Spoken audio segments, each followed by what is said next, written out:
galera, como vocês estão? Espero que vocês estejam muito bem, sejam bem-vindos a mais um vídeo do canal. E hoje eu gostaria de falar sobre um tema que Deus tem falado no meu coração há um tempo. Eu até postei nos stories do Instagram. Se você não me segue ainda no Instagram, eu vou deixar algum vídeo pra você. Vou deixar o link aqui embaixo, em algum lugar. Eu não sei, não tem quem edita meus vídeos, então depois eu coloco em algum lugar aqui embaixo. Mas eu gostaria de falar sobre 1 Coríntios, a carta de Paulo. Por que aos Coríntios? Porque a igreja está situada num local chamado Corinto. Então Paulo escreve essa carta para os irmãos de Corinto. Então, primeira carta de Paulo aos Coríntios, capítulo 13, versículo de número 13. E o tema é fé, esperança e amor. Esse é o tema, fé, esperança e amor. Eu estava lendo esse texto, eu fiquei intrigado porque Paulo vai dizer, no final do capítulo 13, olha o seguinte: assim permanecem agora essas três coisas, né? Ou essas três, ele diz. A fé, a esperança e o amor. O maior destes, porém, é o amor. Eu fiquei pensando, por quê? Por quê? Por que o maior é o amor?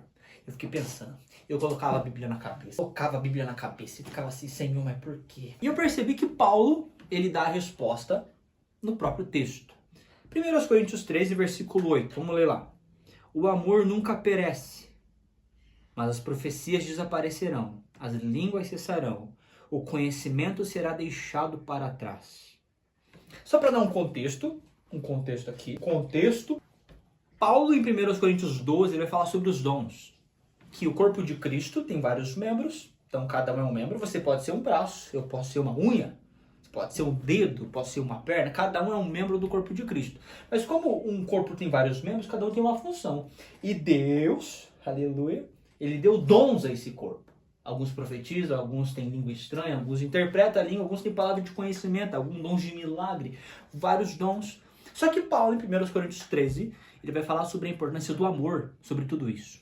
Tem os dons, tem o corpo, mas o amor, a função do amor que traz vitalidade, que traz verdade para tudo isso. Tanto que ele vai dizer, olha só no capítulo 13, versículo 1.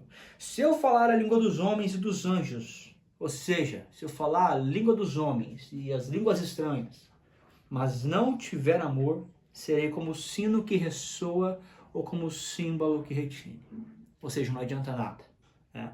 E aí, voltando para o nosso questionamento, por que o amor é maior do que a fé e a esperança? Só para dar um contexto, né? Paulo responde no versículo 8, o amor nunca perece. É por isso que o amor é maior do que a fé e maior do que a esperança. Porque a fé um dia vai acabar. A esperança um dia vai acabar. O que é fé? Hebreus 11:1, abre lá. Tá aqui, Hebreus 11:1. Ora, a fé é a confiança daquilo que esperamos e a certeza das coisas que não vemos. Então a fé, ela me dá a convicção daquilo que eu não estou vendo, daquilo que eu estou ansiando, estou esperando. Noé, quando Noé foi chamado para fazer a arca, Deus comissionou ele, Noé, você vai fazer essa arca para mim. A arca demorou cerca de 100 anos para ser construída. Nem chovia na época. E Noé estava lá, construindo a arca. Eu imagino o pessoal olhando para Noé, cara, esse cara é maluco. Nem chove, ele está construindo uma arca. Mas ele tinha um direcionamento, ele tinha fé. Eu vejo chuva. Eu lembro de Elias. Elias, depois de matar os profetas de Baal, ele sobe no Carmelo, ele começa a orar. Acho que era no Monte Carmelo, né? Ele e o servo dele. E ele começa a orar. Porque não tinha chuva na época. Deus tinha cessado a chuva. Acabe estava louco atrás de Elias, Jezabel estava louco atrás de Elias, você pode encontrar essa história em 1 Reis 19, Elias está orando, e ele diz para o servo dele, vai lá, e dá uma olhada, vê se está vindo chuva, e o servo vai lá, e o servo fica. Elias, ainda nada, e ele ora e ora. A palavra diz que na 7ª vez, quando o servo vai ver, ele fala, Elias, eu vejo uma nuvem pequena, uma nuvem como a mão de um homem. Ou seja, enquanto Elias estava orando, ele estava gerando essa chuva. Em fé eu creio que a chuva está vindo. Josué, quando contornou Jericó para derrubar os muros, isso é loucura. Isso é loucura, entendeu? Sabe como que eles derrubaram o muro mais impenetrável da época, que era o muro de Jericó? Uma cidade totalmente com muros largos, dando volta ao redor, louvando ao Senhor debaixo de um direcionamento. Isso é fé.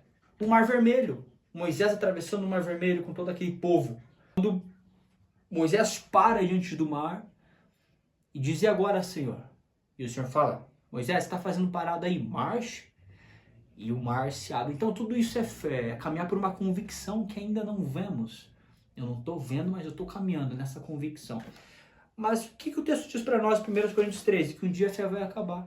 Por quê? Porque um dia eu verei o Senhor face a face. Para que fé? Enquanto eu olho para ele face a face. Né? Nós estaremos diante dele. E ele também fala sobre a esperança. O que é esperança? Eu gosto de comparar a esperança a uma âncora. O barco, quando ele está no dia calmo, ele está navegando, o barco navegando. Só que tem dias que as tempestades vêm, o mar muda, fica mais revolto. Né? A gente vai encontrar isso em Mateus 14, quando os discípulos entram no barco para atravessar com Jesus e no meio do caminho há uma tempestade. Né? Mas o que é a esperança? A esperança é essa âncora que nos mantém firmes, mesmo diante das pressões, mesmo diante do que não entendemos, mesmo diante de quando a vontade que dá é pular para fora do barco. É permanecer no barco. Tem uma ilustração muito linda de um livro de um autor chamado Edward Bounds. Ele fala que tinha um pessoal numa tripulação, né, ali no navio. E esse navio ele começa a passar por uma, não turbulência, né? Turbulência de avião. Ele começa a passar por ondas muito grandes começam a vir sobre o navio e começa a chacoalhar aquele navio a ponto de o navio quase ir a pique. Então um dos tripulantes fala, ó, vou lá e vou conversar agora com quem tá guiando esse barco. E quando ele chega, o rapaz, ele tá guiando o barco de uma forma tão confiante que quando esse rapaz que está guiando o barco, ele olha pro tripulante, ele dá um sorriso pro tripulante. E o tripulante volta e diz pro pessoal assim, tá tudo bem, eu vi o rosto do marinheiro. Então a esperança é isso que nos mantém ancorados, firmes. Eu não entendo, mas eu permaneço. Porque o difícil na vida cristã nunca é começar, é permanecer. Então, permaneça. A esperança nos mantém ancorados. Mas a pergunta que eu faço é, para que vamos precisar de esperança? Quando a gente estiver diante daquele que é a nossa esperança. A gente vai estar contemplando ele com nossos olhos. Não é preciso fé e não vai ser preciso esperança. É por isso que o amor é maior. Porque o amor não tem um ponto final. O amor sempre existirá. Versículo 8. O amor nunca perece. O amor nunca perece. O amor é eterno. Deus é amor. Então a gente precisa compreender isso. Que assim permanecem agora essas três. A fé, a esperança e o amor. O maior destes, porém, é o amor. É o amor. Tá bom? Deus te abençoe. Espero que você tenha aprendido um pouco melhor sobre a importância do amor, de acordo com Paulo aos Coríntios. É isso. Até o próximo vídeo. Deus te abençoe. Deixa o teu like, deixa o teu comentário. Compartilha esse vídeo se isso te abençoou. E tamo junto. Valeu!